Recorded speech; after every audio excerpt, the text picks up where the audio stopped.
तावड्याचं दर होतं शेणाचं आणि चिमणीचं दर होतं मेणाचं.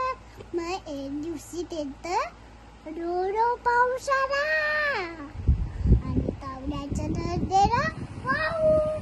मग तावडा चिमणीचा दरात आला आणि म्हणाला, चिमणूबाई तुझ्या दरात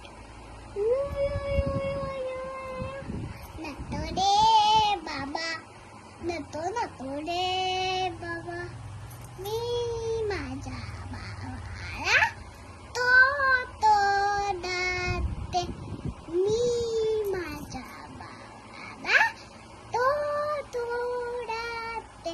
माशी म्हणाली चिवताय, अनेकदा म्हणाली चिवताय.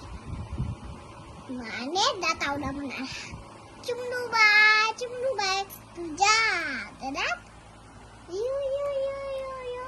नतो रे बाबा, नतो रे बाबा, मी माझ्या भावाला कपडे घालते, मी माझ्या भावाला कपडे घालते. अशी म्हणाली चिवताई आणि अनेकदा म्हणाली तावडा, चिमणूबाई तुझ्या घरात नतो रे बाबा, नतो रे बाबा, तावडे दादा बाळाता झोपला, तावडे दादा बाळाता झोपला. मग चिवतानी दार उदारले.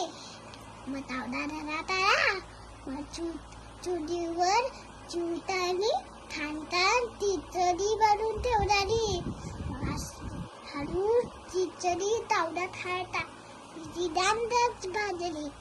मग असं तिची टोचर भाजली.